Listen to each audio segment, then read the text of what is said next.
Okey, seterusnya kita terus ke lokasi kejadian di Jalan Bintang, iaitu lokasi meletupnya bom tersebut bersama dengan rakan setugas Hakim Rahman yang telah pun bersedia. Hakim?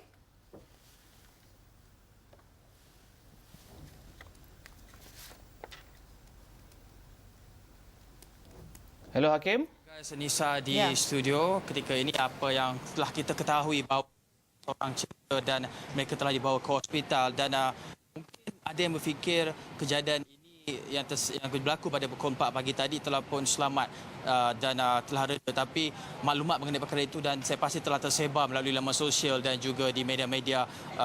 utama dan ketika ini sebenarnya keadaannya masih belum lagi selamat dan kami difahamkan, dimaklumkan bahawa terdapat 2 butir bom di dalam kejadian awal pagi tadi di mana satu bom telah meletup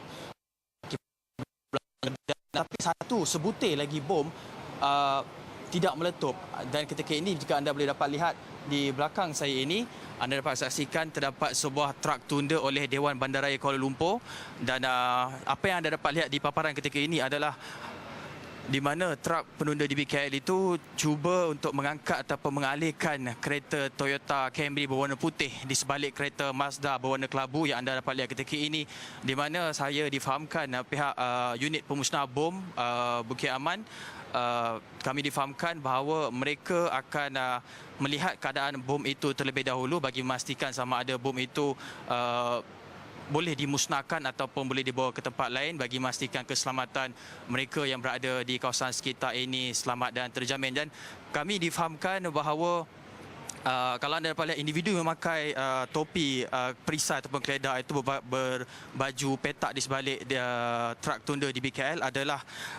pakar bom Bukit Aman iaitu ASP Tuan Muhammad Koi Abdullah, di mana kami difahamkan beliau akan menilai sendiri keadaan bom itu bagaimana dan truk tunda di BKL itu akan mengangkat ataupun mengalihkan sedikit kenderaan Toyota Camry bagi melihat keadaan bom itu dan sebentar tadi sebelum lintas langsung ini unit pemusnah bom telah pun meletakkan beg pasir sebagai zon penampan bagi memastikan impak ledakan jika berlaku ledakan dapat dikurangkan dan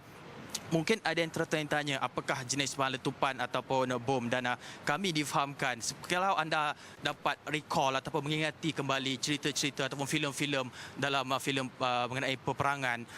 dia adalah kami difahamkan ia adalah merupakan bom tangan, hand grenade. Dan hand grenade yang biasanya kita lihat adalah berbentuk sedikit bujur dan petak-petak, tetapi kami difahamkan yang ini adalah hand grenade berbentuk bulat. Dan saya juga difahamkan bahawa hand grenade itu picunya telah pun ditarik. Jadi pihak polis unit pemusnah bom juga telah memastikan keadaan di sekitar itu clear dan saya turut difahamkan bahawa impak ledakan bom tangan itu boleh mencapai jarak di antara 50 hingga ke 100 meter. Jadi kesemua residen ataupun penduduk-penduduk ataupun orang ramai yang berada di sini telah pun diarahkan berada di jarak yang selamat bagi memastikan sekiranya berlaku sebarang kejadian yang tidak diingini mereka berada dalam keadaan yang selamat. Dan kalau diperhatikan, kita recall balik kejadian itu, 2 butir bom itu difahamkan dicampak daripada tingkat 2 bangunan berkenaan dan sebutir bom telah meletup manakala sebutir lagi tidak meletup dan berada di bawah kenderaan itu. Dan ketika ini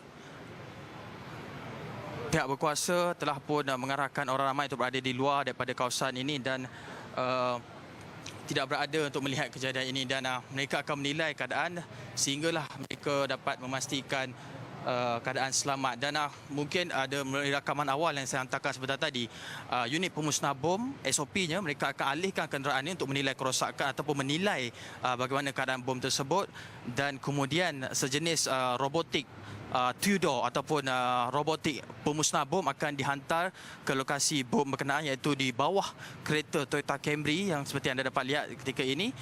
dan akan dimusnahkan ataupun dialihkan keluar. Itu semua bergantung kepada penilaian dari semasa ke semasa oleh unit pemusnah bom ataupun oleh pakar bom Bukit Aman sendiri itu ASP Tuan Muhammad Koi Abdullah. Dan pastinya kalau dilihat keadaan di sekitar lokasi kejadian sangat hampir dan begitu dekat, siapa-siapa yang pernah berada di kawasan Bukit Bintang kedudukannya berada betul-betul di belakang Hotel Royal Bintang dan juga di Sky Hotel. Dan sebentar tadi saya sempat menemu bual ataupun bertanya kepada seorang pelanggan ataupun residen di Sky Hotel yang enggan ditemu bual, yang beliau merupakan seorang pelancong dari Jepun, namanya Tamai Tonika, 29 tahun, dan katanya ketika kejadian pada pukul 4, kira-kira 4 pagi itu, dia terdengar satu bunyi letupan disusuli dengan bunyi riuh rendah jeritan orang ramai. Tapi dia tidak menyangkakan bahawa ia adalah satu letupan bom, kerana dia mungkin menyangkakan ia adalah letupan bunga api, kerana baginya rakyat Malaysia sering menyambut perayaan dengan cukup meriah sekali dengan letupan bunga api dan sebagainya. Jadi baginya itu bukanlah sesuatu yang dianggap kejadian yang membimbangkan, tapi segalanya berubah apabila dia turun ke bawah dan melihat orang ramai cedera dan sebagainya. Dan dari sudut yang lain kita dapat lihat kejadian ini mungkin menjejaskan sedikit imej Kuala Lumpur sebagai salah satu pusat pelancongan, lebih-lebih lagi di kawasan Bukit Bintang ini merupakan salah satu pusat perniagaan di dalam segitiga emas. Dan saya akan mendapatkan gambaran lanjut ataupun maklumat terkini mengenai kejadian insiden letupan bom ini dari masa ke semasa. Dan setakat ini seperti yang saya maklumkan tadi, unit pemusnah bom akan menilai dulu bagaimana keadaan bom itu, mengangkat kenderaan Toyota Camry itu, menghantar unit pemusnah bom sama ada diletupkan ataupun dibawa ke tempat lain. Itu semua akan dibuat hasil penilaian dari masa ke semasa, dan saya akan laporkan kepada anda perkembangan terkini. Dan saya kira setakat itu sahaja laporan daripada saya. Kita kembali kepada Nisa di studio, silakan.